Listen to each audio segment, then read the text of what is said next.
But Warren Beatty was a good friend of his, because his eyes were lit up, and I mean, I don't know what he expected me to do, you know? As almost everyone we've discussed would fall into that personality characteristic, they're a perfectionist. Jack Nicholson, Hollywood legend and master of madness, has never held back.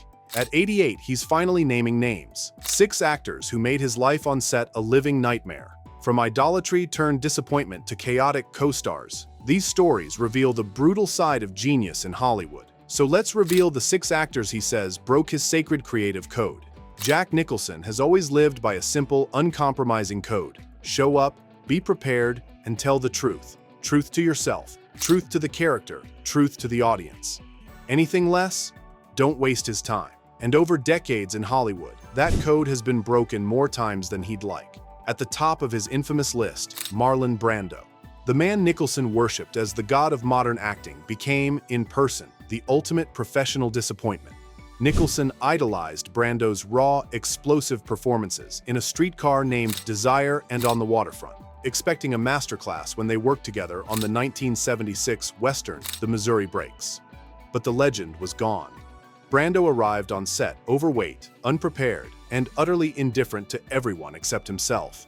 He carried cue cards on set, read lines from props, and made bizarre, self-amusing character choices, wearing dresses, adopting strange accents, making the production about his private entertainment. For Nicholson, this wasn't eccentricity, it was a betrayal of the craft. Lazy genius, he later said, is just a fancy word for fraud.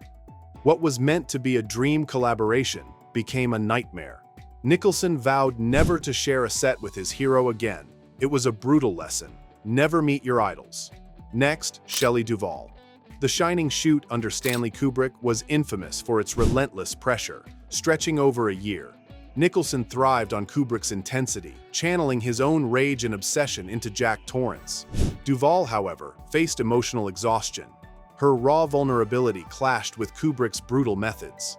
Nicholson needed a steady partner, someone who could match his fire.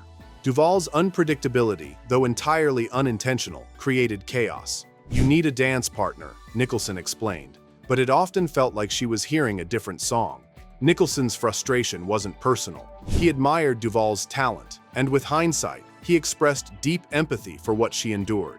But on that set, her emotional volatility tested his limits. The masterpiece that emerged came at the cost of sanity and stability, a stark reminder that genius sometimes demands sacrifices that can break even the strongest actors. Then comes Tom Cruise. On the surface, their pairing in A Few Good Men seemed perfect.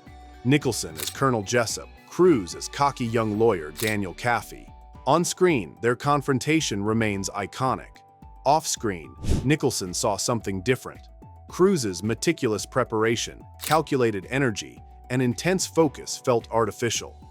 To a master of spontaneous truth like Nicholson, Cruise was too polished, too rehearsed. A technician rather than a living, breathing human being.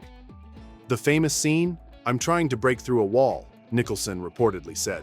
"I throw everything at him, but all I get back is what he practiced in the mirror." Nicholson craved unpredictability, the raw thrill of actors feeding off each other. Cruise, a craftsman, delivered a flawless but safe performance. Respectful? Yes. Exciting? Not for Jack. He knew the philosophies were incompatible, and the two would never work together again. The fourth name? Faye Dunaway, a collaboration gone sour in The Two Jakes, the sequel to Chinatown. Nicholson and Dunaway's chemistry in the original was legendary, but stepping into the director's chair for the sequel, Nicholson found a changed dynamic. Dunaway, now his leading lady under his direction, became combative, argumentative, and consistently late. What was meant to be a reunion turned into sabotage. Directing requires trust. Actors must believe the director has their back, and the director must trust actors to show up fully. That trust was fractured from day one. Nicholson once considered firing Dunaway mid-shoot. The film faltered commercially and critically, a shadow of the original, leaving Nicholson scarred and disillusioned about directing. It was a painful reminder that even the strongest past collaborations can crumble when egos clash and trust dissolves. Next, Sean Penn. In 2001, Nicholson starred in The Pledge, directed by Penn. Two masters, one intense vision. Penn's obsession with gritty realism and meticulous control clashed with Nicholson's instinct-driven artistry. Every gesture, every line, every beat was mapped by Penn. Nicholson, a man who thrives on spontaneity, felt suffocated. "I'm not a brushstroke," he said. "I'm the paint. I'm going to splash around and see what happens." Penn's brilliance was undeniable, but his style left no room for improvisation or discovery. Nicholson delivered a powerful performance, but the experience was creatively draining. The two never collaborated again.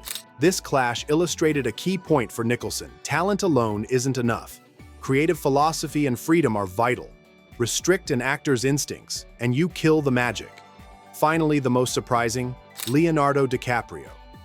Working together on Scorsese's The Departed, their scenes crackled with tension. Nicholson as mob boss Frank Costello, DiCaprio as undercover cop Billy Costigan. On screen, it's electric. Behind the camera, Nicholson found DiCaprio's methodical preparation frustrating. Where Nicholson thrived on chaos, DiCaprio relied on discipline and precision. Jack wanted danger, unpredictability, risk. Leo delivered technical perfection. There's a famous story. Nicholson once pulled a real gun in the middle of a scene, shocking DiCaprio, who was caught genuinely off guard. Nicholson sought raw, unfiltered reactions. DiCaprio sought exactitude and security. Both approaches produced cinematic brilliance, but Nicholson walked away thinking, "The kid's great, but he's too safe for my blood." So what unites all these names? Brando, Duvall, Cruise, Dunaway, Penn, DiCaprio. Each represents a break in Nicholson's sacred code: laziness, chaos, phoniness, ego, suffocating control, or safety. Each actor, in their own way, failed to align with the uncompromising standards Nicholson lived by. And while he respects talent, he cannot abide the absence of raw, unfiltered truth in performance. Nicholson's philosophy is simple. Acting isn't about pretending. It's about bleeding on screen, bringing a piece of your soul, telling the truth under pressure. Show up without this commitment, and you don't belong beside him. Whether or not one agrees with his judgments, Nicholson calls it as he sees it. And after decades in Hollywood's trenches, his vision is sharp, honest, and unflinching. Each story also reflects something larger about the nature of art in Hollywood. Idolized heroes can disappoint.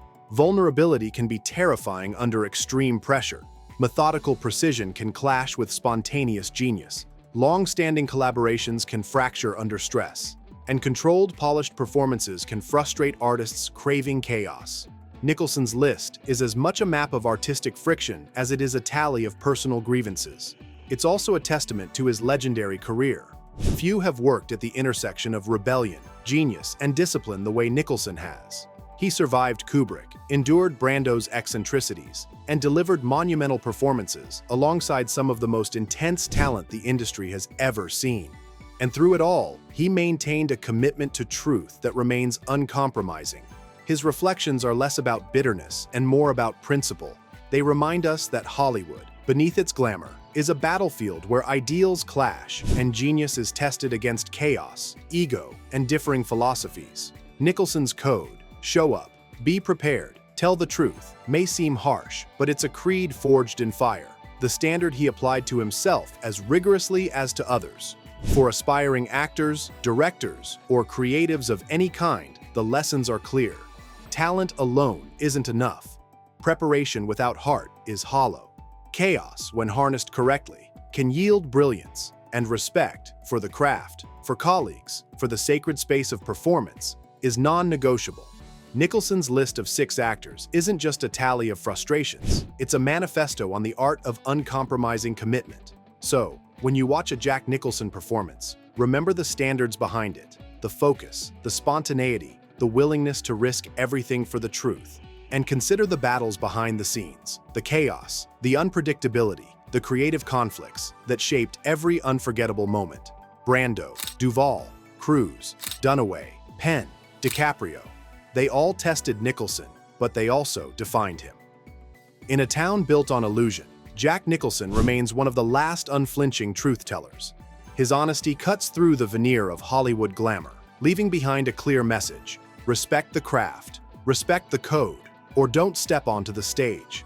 At 88, with decades of history behind him, Nicholson's verdict is simple, brutal, and unforgettable. So, what do you think? Was Jack too harsh, or just brutally honest about the people he worked with? Could you see yourself standing on a set with any of these legends? Brando, Duvall, Cruise, Dunaway, Penn, or DiCaprio? Hollywood is glamorous, but Nicholson reminds us it's also a battlefield of ego, talent, and unfiltered truth.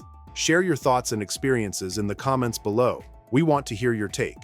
If you enjoyed this deep dive into Nicholson's unfiltered world, hit that like button. Subscribe for more insider Hollywood stories, and don't forget to tap the bell to stay updated.